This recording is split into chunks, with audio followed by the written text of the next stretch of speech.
Cerita ini menggambarkan realitas pahit yang dihadapi banyak pencari kerja, di mana integritas seringkali dipertaruhkan demi mendapatkan pekerjaan. Meskipun menghadapi berbagai rintangan dan ketidakadilan, tetap berpegang pada nilai-nilai kejujuran dan kerja keras. Fatir adalah seorang pemuda berusia 24 tahun yang baru saja lulus dari universitas di bidang teknik informatika. Ia lahir dari keluarga sederhana di pinggiran kota. Ayahnya seorang tukang kayu, sedangkan ibunya bekerja sebagai buruh harian pabrik. Mereka sudah berjuang keras membiayai pendidikan Fatir, berharap anaknya bisa memiliki kehidupan yang lebih baik. Dengan penuh semangat, Fatir memulai langkahnya mencari pekerjaan. Dia mengirimkan puluhan lamaran ke berbagai perusahaan, dari yang besar hingga yang kecil. Ia mengikuti berbagai tes dan wawancara dengan persiapan yang matang, selalu tampil rapi dan percaya diri. Namun, setelah berbulan-bulan berlalu, Fatir mulai merasa heran karena tak satu pun perusahaan yang menghubunginya kembali. Suatu ketika, Fatir bertemu teman kuliahnya yang bernama Bima. Ketika ia sedang berbincang dengan Bima yang sudah bekerja di perusahaan ternama, Fatir menemukan kenyataan yang mengecewakan. Bima memberitahu bahwa di banyak perusahaan, orang yang memiliki koneksi atau mampu memberikan uang pelicin akan lebih mudah mendapatkan pekerjaan. Jujur aja, Tir, di sini nggak cuma soal kemampuan. Banyak teman-teman kita yang diterima karena kenal sama manajer atau ada keluarga di perusahaan itu. Malah ada juga yang bayar uang sogokan biar diterima, kata Bima. Fatir kaget mendengar hal itu. Baginya, selama ini pendidikan dan nilai akademis yang baik harusnya cukup untuk membuka jalan pekerjaan. Namun, realita yang ia hadapi justru penuh kecurangan. Meski kecewa, Fatir tetap berusaha mengikuti proses perekrutan yang sesuai prosedur, tanpa kenal siapapun dan tanpa menyuap. Ia yakin masih ada perusahaan yang menghargai kerja keras dan kompetensi.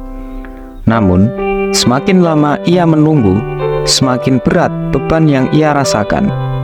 Tabungannya mulai habis dan tekanan dari keluarganya pun semakin terasa. Pada suatu hari, Fatir menerima panggilan wawancara dari perusahaan besar yang sudah diimpikannya, bernama PT Sumber Gemilang. Dengan harapan tinggi, Fatir mempersiapkan diri sebaik mungkin. Saat wawancara tiba, ia bertemu dengan manajer senior bernama Pak Anton. "Saya senang dengan kemampuanmu, Fatir. Kamu bisa jadi aset perusahaan ini," kata Pak Anton sambil senyum tipis. "Tapi di sini kita ada biaya administrasi untuk memproses perekrutan agar kamu bisa segera masuk."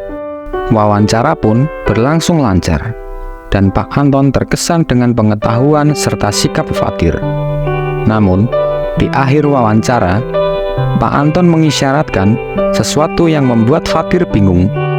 Kata-kata Pak Anton terkesan ramah, tapi Fatir tahu maksudnya ia harus membayar uang sogokan untuk mendapatkan pekerjaan tersebut. Fatir merasa marah dan kecewa. Ia tidak memiliki uang untuk itu, dan meskipun ada, ia tidak ingin mengkhianati prinsip yang ia pegang teguh selama ini. Setelah wawancara itu, Fatir kembali pulang dengan perasaan hampa. Tawaran sogokan itu bagaikan dinding besar yang menghalangi impiannya. Malam itu, ia menceritakan semuanya pada ayahnya, dan ayahnya pun memberikan nasihat kepada Fatir. "Ayah dan ibu bangga sama kamu, nak. Kami tahu kamu sudah berusaha keras dan selalu jujur. Kalau kamu harus menyogok untuk dapat pekerjaan, itu nggak sebanding dengan apa yang kita perjuangkan. Rezeki nggak akan tertukar, percayalah," kata ayahnya dengan lembut. Dengan dukungan keluarga, Fatir akhirnya memutuskan untuk menolak tawaran tersebut. Meskipun sulit, ia yakin bahwa jalan yang benar akan membawanya pada kesuksesan yang sejati. Hari-hari berikutnya, Fatir mencoba melamar pekerjaan lagi. Namun, hasilnya tetap sama. Setelah berbulan-bulan tanpa pekerjaan, Fatir akhirnya memutuskan untuk mencoba pekerjaan freelance di bidang desain grafis sesuai hobinya sejak SMA. Ia mulai dengan proyek-proyek kecil seperti desain logo dan poster. Penghasilannya memang tidak besar, tetapi ia merasa puas karena bekerja dengan cara yang jujur. Perlahan, portofolionya mulai dikenal, dan ia mendapat klien dari dalam maupun luar negeri. Suatu ketika, berita mengejutkan datang. Pak Anton, manajer yang pernah menawarkan sogokan kepadanya, ditangkap karena kasus korupsi yang melibatkan banyak uang dari para pencari kerja. Berita itu membuat Fatir semakin yakin bahwa keputusannya dulu benar. Jika ia menerima tawaran Pak Anton, mungkin saat ini ia juga terseret dalam masalah hukum. Ia memang belum mendapatkan pekerjaan tetap, tetapi ia percaya bahwa kerja keras dan kejujuran yang ia pertahankan akan membawanya ke masa depan yang lebih baik.